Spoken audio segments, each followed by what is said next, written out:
Hello class 12 कैसे हैं आप सब। आज मैं आरटी क्लासेस की मेरे चैनल के थ्रू मैं आज आपके लिए पार्ट 1 का सबसे आपका कॉम्प्लिकेटेड, मतलब आपकी नज़र में ही कॉम्प्लिकेटेड नहीं है, एप्लीकेशन ऑफ डेरिवेटिव्स।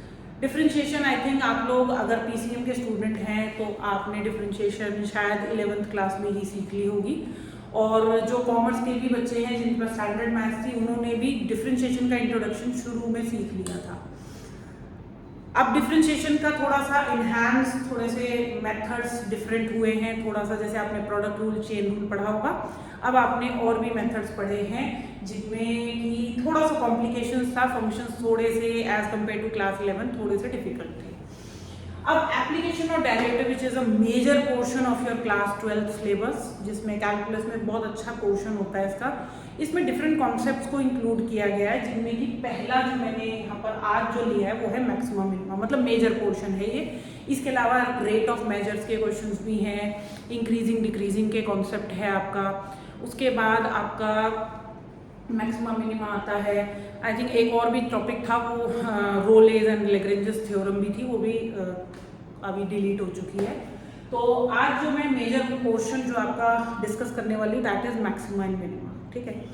तो मैक्सिमम मिनिमम की बेटा जो शुरुआत, जैसे कि पिछले कुछ सालों में, पहले तो क्या था कि इसका सिर्फ वर्ड प्रॉब्लम्स आया करती थी, लेकिन अब आपने कुछ वर्ड सुने होंगे मैक्सिमम मिनिमम से रिलेटेड, जैसे local maximum minimum, local maximum, local minimum, minimum and maximum, absolute minimum, absolute maximum, right. इस तरह के वर्ड्स आपने अपने क्वेश्चंस में, आपकी एनसीईआरटी के क्वेश्चंस में भी मिलेंगे, आपकी बुक अगर अभी तक पीए के एग्जाम्स हुए हैं तो उनके अंदर भी आपने देखा होगा कि इस तरह के क्वेश्चंस पूछे जाते हैं, ठीक है। इसमें दो तरह की कॉम्प्लिकेशन आती है। पहली तो है कि भाई फंक्शन किस तरह का है।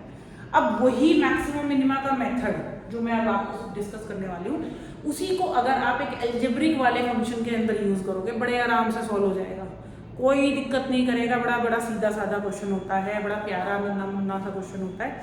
लेकिन इसी को अगर उसी मेथड को, जो सेम मेथड है जो मैं सिखाऊंगी आपको, वही मेथड जब आप ट्रिग्नोमेट्री में लगाओगे वहां फंस जाओगे, कहानी खराब हो जाती है। वहां पर आके कहानी खराब क्यों हो जाती है? ट्रिग्नोमेट्री आते ही भैया हाथ पैर फूलने शुरू हो जाते हैं बच्चों के कि भैया ट्रिग्नोमेट्री है तो क्वेश्चन मुश्किल है, ठीक है। चलो डिस्कस करेंगे, अभी फेस करना है हमें इस चीज को भी, बट पहले हम इस कॉन्सेप्ट को समझते हैं। जो कि मैंने सबसे पहले आपके सामने जो चैलेंज बताया वो था कि डिफरेंट टाइप के वर्ड्स आपके साथ यूज किए जाएंगे, मतलब एग्जाम में क्वेश्चन पूछा जाएगा। तो मैं आपको बता देती हूँ बेटा कि 2-3 तरह के ऐसे क्वेश्चन को पूछा जाएगा। एक होता है बेटा लोकल मैक्सिमा और लोकल मिनिमा, यहीं पे लिख देते हैं मिनिमा, ठीक है। देखा ही होगा, जाना पहचाना है, एक लोकल लग नहीं रही, लोकल, ठीक है।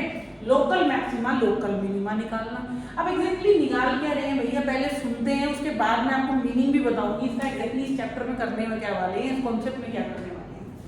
तो लोकल मैक्सिमा, लोकल मिनिमा हो गया। एक होता है सिर्फ मैक्सिमा मिनिमा, ठीक है। एक होता है लोकल मैक्सिमम या फिर लोकल मिनिमम, ठीक है।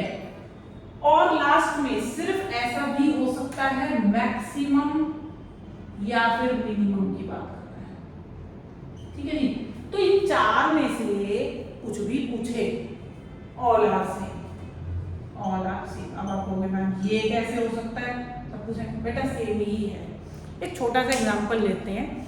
मैंने आपको कहा कि भाई आपके स्कूल में 3 से 4 सेक्शंस थे, एक कॉमर्स का था, एक ह्यूमैनिटीज का था, एक साइंस का था, एक चौथा और ले लेते हैं वोकेशनल, ठीक है। सभी के अंदर एज अ एडिशनल या फिर एज अ मेन सब्जेक्ट बच्चों ने मैथ्स लिया हुआ था, ठीक है। मैथ्स का रिजल्ट आया।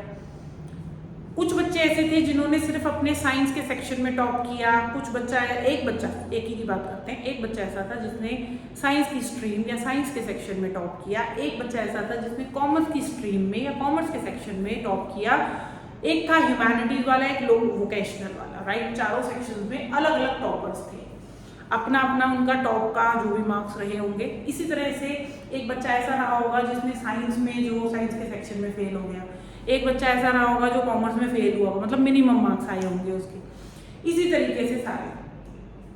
तो अब बेटा अगर मैं आपसे पूछती हूँ कि बताओ टॉपर के मार्क्स कितने थे या टॉपर कौन था, तो आप कहोगे मैम बताइए कॉमर्स आप सेक्शन वाइज जानना चाहते हो या ऑल ओवर द सारे सेक्शंस का एक सिंगल क्लास 12th का जानना चाहते हो।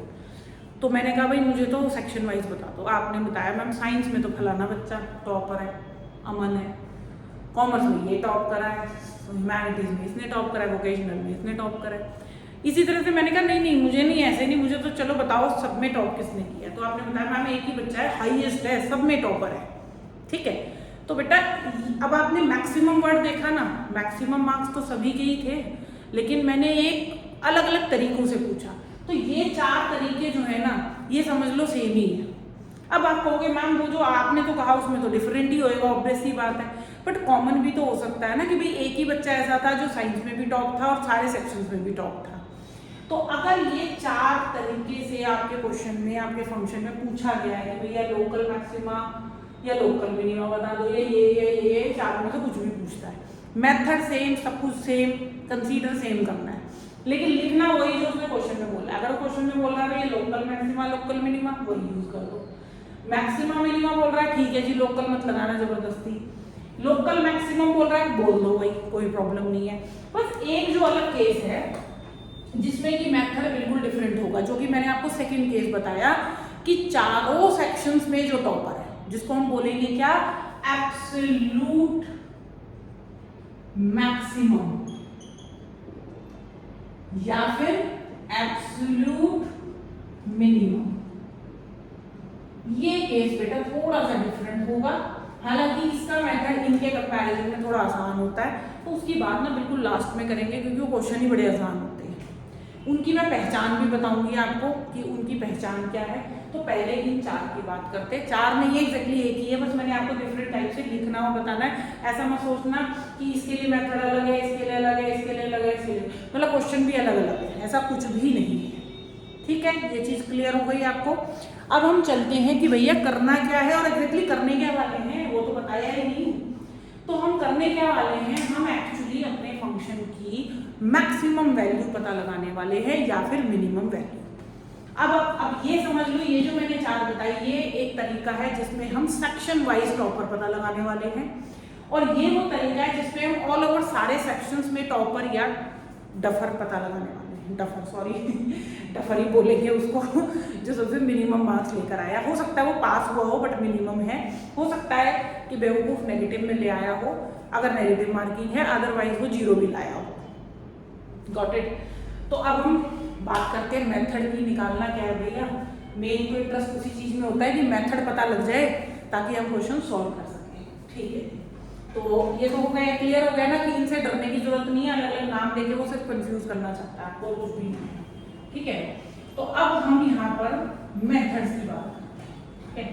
थोड़ा बहुत डिफरेंशिएशन तो मैं ये कंसीडर करके चल रही हूँ कि आपको आता होगा, नहीं आता होगा मैं बीच बीच में आपको हेल्प करूंगी। जब हम क्वेश्चंस करेंगे तो मैं डिफरेंशिएशन के ऊपर फोकस जरूर करूंगी कि डिफरेंशिएशन जो मैं करूंगी मैंने उसमें कौन सा मेथड, बट बेसिकली जो यूज होता है बेटा प्रोडक्ट रूल, क्वेश्चन रूल और चेन रूल, ये 3 तो देखो अच्छे से आने चाहिए, मतलब इतने फास्ट होने चाहिए आपके, मतलब दिया क्वेश्चन और चुटकी में सॉल्व करें विदाउट एनी एरर, ठीक है।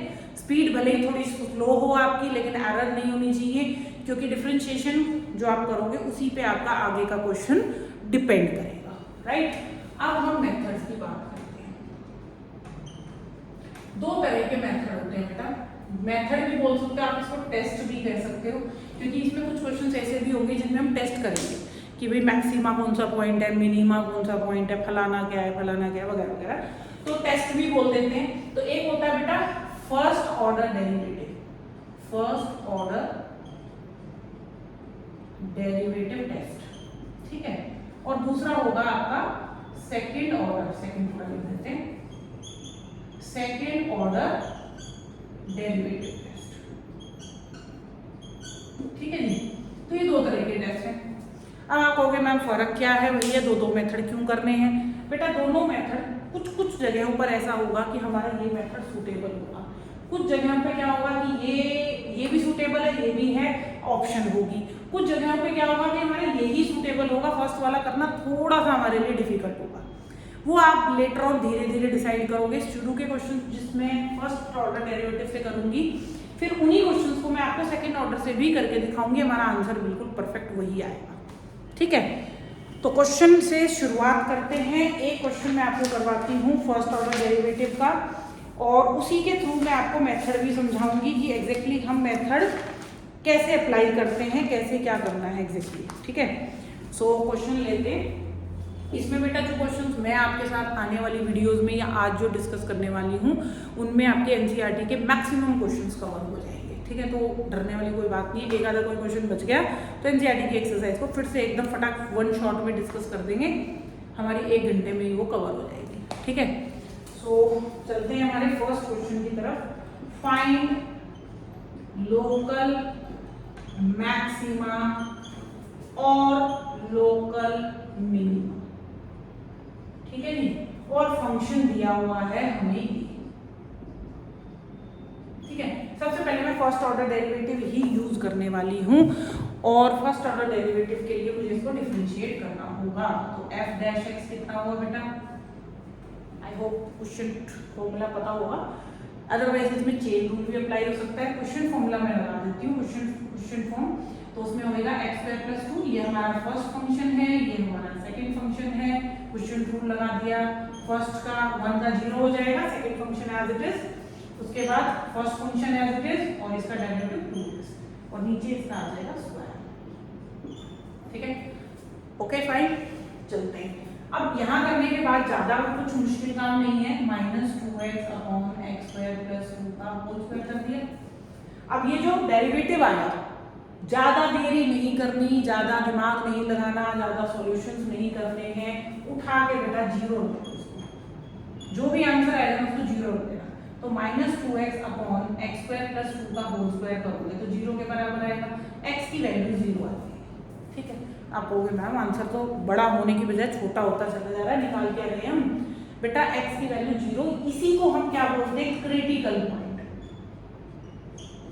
अब क्रिटिकल पॉइंट क्या है भैया, ये नया वर्ड क्या आ गया बेटा? आप खुद सोचो, मान लो मैं एक छोटा सा डायग्राम बना रही हूँ, ये डायग्राम है, समझो मेरा फंक्शन है। अब ये फंक्शन जो है ना, यहां से शुरू हुआ, ठीक है, आप देख ही रहे हो कि इसकी मूवमेंट कैसी है, ऐसे मूवमेंट बढ़ रहा है।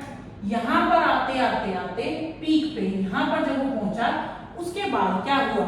आपका फंक्शन नीचे आना शुरू हो गया, मतलब डिक्रीज होना शुरू हो गया। तो वो क्या है? वो एक क्रिटिकल पॉइंट है, मतलब टर्निंग पॉइंट। क्रिटिकल पॉइंट का दूसरा वर्ड आप बोल सकते हो टर्निंग पॉइंट। वहां से मेरा फंक्शन अगर इंक्रीज होता होता डिक्रीज हो सकता है, डिक्रीज होता होता या डिक्रीज जाता जाता इंक्रीज हो सकता है। अब इसी तरीके से ये भी मेरा एक क्रिटिकल पॉइंट है, क्योंकि यहाँ के बाद मेरा फंक्शन फिर से इंक्रीज हो रहा है, राइट? तो ऐसे ही फंक्शन के अंदर क्रिटिकल पॉइंट्स होते हैं। तो डायग्राम बनाना नहीं है, ऐसे पहाड़ वहाड़ से नहीं बनाने हमें, तो ये सिर्फ एक समझाने के लिए था कि टर्निंग पॉइंट्स को ही हम क्रिटिकल पॉइंट बुलाते हैं। और किसी भी पॉइंट, किसी भी फंक्शन का मैक्सिमा या मैक्सिमम या मिनिमम वैल्यू निकालने के लिए हमें पहले क्रिटिकल पॉइंट निकालना पड़ता है। ये हर क्वेश्चन में है, इवन दोनों मेथड्स में भी करना है आपको, ये काम सब में। मतलब अगर कहने का है क्वेश्चन में अगर कुछ भूल जाओ ना तो कुछ मत करना, उठा के इसको क्रिटिकल पॉइंट निकाल देना। इतना काम तो कर ही सकते हो ना, क्वेश्चन में आगे का नहीं हो पा रहा है या मुश्किल हो गई, मतलब ऐसा होगा नहीं, बट स्टिल टाइम की कमी है, किसी की वजह से ऐसा हो रहा है, डिफरेंशिएट करा, उठा के 0 कर दिया। क्लियर? आगे बढ़ते हैं। क्रिटिकल पॉइंट निकालने के बाद मेरे पास x की वैल्यू बेटा 0 आ गई। अब इस 0 पे मैं पता लगाऊंगी कि ये जो 0 है ये मैक्सिमम है या फिर मिनिमम है, राइट? तो मुझे क्या करना है, सबसे पहले क्या करना है, फर्स्ट स्टेप पे take value slightly less than 0। ठीक है, स्लाइटली लेस देन, स्लाइटली का मतलब ये नहीं है डेसिमल में घुस जाओगे, क्या करोगे? स्लाइटली लेस का मतलब है कि 0 से थोड़ा नीचे चले जाओ, जैसे कि -1 चले जाते हैं। ठीक है, तो मैंने क्या लिया बेटा, यहाँ पर मैंने वैल्यू एज्यूम करनी है जस्ट आपको कि भाई मैंने -1 एज्यूम करा, एंड उस पर क्या चेक करना है, and check f dash x। f dash x को चेक करना, उसको आप खुद सोचो यहाँ पर ये देखो, ये कैलकुलेशन करनी नहीं होती है। थोड़ा सा अगर मैथ्स जानते हो, 12th क्लास में हो, थोड़ी बहुत तो मैथ्स जानते ही हो। ये जो f डैश x है बेटा आपका, इस f डैश x में जैसे ही x की वैल्यू -1 डालोगे, मैंने अज्यूम करी है, लिखी नहीं है, 0 से छोटी -1, ऊपर कैसा हो जाएगा बेटा? पॉजिटिव। नीचे कुछ भी डाला होएगा तो पॉजिटिव ही ना। क्यों होगा पॉजिटिव? स्क्वायर है बेटा, होल स्क्वायर है, नेगेटिव हो ही नहीं सकता। तो इसको तो टेंशन लेने की जरूरत ही नहीं है। ऊपर वाला देखो, -1 डालते ही मेरी वैल्यू आएगी पॉजिटिव। तो आपने क्या लिखना है यहाँ? चेक मत लिखना, चेक तो मैंने आपको बताया, and take value slightly less than 0 and f dash x is positive. कैसा हो गया है f डैश x? पॉजिटिव। ठीक है जी, सेकंड स्टेप लेते हैं, take value slightly more than 0, 0 से थोड़ी सी बड़ी, मतलब बहुत ज्यादा आगे ना चले जाना, 10-12 वैल्यू ना ले लेना उसकी। मैंने वैल्यू पॉजिटिव ली and f dash x is कैसा हो जाएगा बताओ? 1 वैल्यू मैंने अज्यूम करी, जैसे -1 करी थी, अब मैंने 1 अज्यूम कर दी, 1 डाल दी, कैसा हो जाएगा बेटा? -2, तो मतलब नेगेटिव। ठीक है जी। अब बस यहीं से हमें पता लगने वाला है मैक्सिमम या मिनिमम है। मेरी जो मूवमेंट है वो पॉजिटिव टू नेगेटिव है। आप खुद सोचो कि आप पॉजिटिव थे, उससे नेगेटिव चले गए, तो उस क्रिटिकल पॉइंट मतलब 0 पे आपकी ये वैल्यू कैसी थी? पॉजिटिव। पॉजिटिव से अब नीचे पहुंच गए, तो मतलब आप मैक्सिमम थे ना, अभी तो नीचे जा रहे हो। तो इसका मतलब आपकी मूवमेंट अगर पॉजिटिव से नेगेटिव की तरफ है, then x is equal to 0 is the point of maxima। अगर उसने लोकल वर्ड यूज कर रखा है, ठीक है जी, ज्यादा थोड़े से शाने बन के दिखाएंगे और लोकल मैक्सिमा लिख देंगे। अगर क्वेश्चन में सिर्फ मैक्सिमा होता तो सिर्फ मैक्सिमा लिख देना, कोई प्रॉब्लम वाली बात नहीं। तो मैंने क्या बताया कि 0 मेरा local point of local maxima है। ठीक है, मैंने वैल्यू नहीं निकाली, मैंने क्या पूछा है? फाइंड लोकल मैक्सिमा और लोकल मिनिमा, और बोला है ना, तो मैंने मैक्सिमा निकाल दिया, कोई प्रॉब्लम नहीं है, एक ही पॉइंट था मेरे पास। ठीक है, अगर लोकल मैक्सिमम वैल्यू पूछेगी तो पॉइंट है ना, क्या बताया मैंने? ये पॉइंट ऑफ लोकल मैक्सिमा। तो अब मैं लिखूंगी कि वैल्यू लोकल मैक्सिमा वैल्यू क्या है? f of 0। अब आप कहोगे f ऑफ 0 क्यों डाला? भाई 0 को आप लोकल मैक्सिमा पॉइंट बता रहे हो, तो फंक्शन में 0 पुट करके दिखा दो, तो आपके पास क्या आ जाएगा? जो वैल्यू आएगी that will be your local maxima value. तो ये आएगा बेटा आपके पास 1/0 का स्क्वायर प्लस 2 मतलब 1/2। ये वैल्यू आपकी लोकल मैक्सिमम वैल्यू है या लोकल मैक्सिमा वैल्यू है। ठीक है, तो दो चीजें निकालनी होती है बेटा, एक पॉइंट ऑफ मैक्सिमा और एक मैक्सिमा वैल्यू या local maxima value, maximum value. सिर्फ मैक्सिमा बोल दो, लोकल मैक्सिमा बोल दो, मैक्सिमम बोल दो, चलेगा, बट एब्सोल्यूट वर्ड मत यूज करना। एब्सोल्यूट का मैंने बिल्कुल अलग बताया ना आपको, सारे सेक्शंस में जो टॉपर होता है, ठीक है, वो अलग तरीका है, मेथड डिफरेंट है उसका। तो ये मैंने फर्स्ट ऑर्डर डेरिवेटिव, आज हमने ये किया है, ये जो मैंने क्वेश्चन कराया है ये फर्स्ट ऑर्डर डेरिवेटिव से मैंने सॉल्व करा है, और मैंने दो चीजें कैलकुलेट करी है, एक तो x equal to 0 which is the point of local maxima, और लोकल मैक्सिमा वैल्यू भी निकाली विच इज 1/2। ठीक है, ये जो चेक करते हैं ये f डैश x पे करते हैं, हाईलाइटेड पॉइंट है, और साथ ही साथ ये वैल्यू डालनी है बेटा, fx में डालिए, f डैश x में मत डाल देना है वैल्यू। क्लियर? तो ये है हमारा मैक्सिमम मिनिमा का पहला, आज इंट्रोडक्शन ही समझ लो, पहला क्वेश्चन कराया मैंने, थोड़ा सा इंट्रो दिया आपको। अब ये मूव ऑन करेंगे नेक्स्ट वीडियो में और इसी को कंटिन्यूएशन में आगे बढ़ाएंगे और लोकल मैक्सिमा मिनिमा के और क्वेश्चन सॉल्व करेंगे। मैं इसमें कुछ इंपॉर्टेंट क्वेश्चंस भी आपको बताऊंगी जो कि एग्जाम में जरूर से प्रिपेयर करके जाना। Till then keep practising, keep watching and please comment. अब मैं आपको ज़्यादा नहीं बता पाऊंगी, इतना ही बताऊंगी कि मैं बहुत सोच के आप लोगों के कमेंट, क्योंकि मेरे को लास्ट वीडियो में जब मैंने वीडियो डाली थी डिफरेंशियल इक्वेशन की, तो मेरे पास कमेंट्स आए थे कि मैम प्लीज़ मुझे मैक्सिमा मिनिमा के मतलब एप्लीकेशन डेरिवेटिव की वीडियोस डालो। तो मैंने इसीलिए स्पेशल रिक्वेस्ट पे ये वीडियो डाल रही हूँ, आज मैं बना रही हूँ आपके लिए। तो प्लीज़ आपके कमेंट्स और जो आप अपने फीडबैक देते हो उसी पर डिपेंड करेगा कि मैं आगे कैसी वीडियोस बनाऊँ आपके लिए, सो दैट आपके एग्जाम्स में, आपकी प्रिपरेशन में मेरा कंट्रीब्यूशन हो। ठीक है, यही मेरे लिए बहुत बड़ा रिवॉर्ड होगा, यही एक तरह का एप्रिसिएशन होगा जिससे कि मैं और अच्छी वीडियोस और इम्पोर्टेंट क्वेश्चंस आपके लिए ला पाऊँ और आपके लिए एग्जाम प्रिपरेशन में मेरा भी एक छोटा सा रोल हो, ज़्यादा नहीं, क्योंकि मेहनत तो देखो आपकी है, प्रिपरेशन आप ही की है, सारा कुछ आपको ही करना है। मेरा सिर्फ इतना ही हेल्प होगा कि मैं आपको ज़्यादा से ज़्यादा वीडियोस के थ्रू कॉन्सेप्ट को क्लियर कर सकूँ, ताकि आप अपने क्वेश्चंस को सॉल्व खुद से कर पाओ without any help. Self study में मेरा कंट्रीब्यूशन हो, मेरा सिर्फ यही एक मोटिव है जिसकी वजह से मैं अपने चैनल को चला रही हूँ, कि आप जो सेल्फ स्टडी करते हो उस टाइम पे आपके पास कोई भी हेल्प अवेलेबल नहीं होती है। जनरली आप उसके लिए गूगल को, यूट्यूब को देखते हैं। ऑब्वियसली आप मेरी भी वीडियोस यूट्यूब पे ही देख रहे हो, लेकिन यूट्यूब पे कई बार क्या होता है कि वीडियोस किसी रिलेटेड नहीं होती हैं, या कि किसी पर्टिकुलर बुक को, जो कोई लीडिंग बुक्स है उसको नहीं यूज़ किया जाता है, एनसीईआरटी के क्वेश्चन कर दिए, सारे क्वेश्चन सॉल्व नहीं होते हैं। तो इस वजह से जो क्वेश्चंस आपको वीडियो में दिख जाते हैं सॉल्यूशंस, उनको आप कर लेते हो, बाकी जो नहीं हो पाते हैं उनको आप नहीं कर पाते। यही एक रीज़न हो जाता है। तो मेरी कोशिश ये होगी कि मैं किसी भी टॉपिक को अनकवर्ड ना छोड़ूं, सारे ही कॉन्सेप्ट या सारे ही टाइप के क्वेश्चंस आपके लिए सॉल्व करूं और आप उन क्वेश्चंस को खुद से सेल्फ प्रैक्टिस करके एकदम स्ट्रॉन्ग कर सको। तो till then keep practising, bye, take care.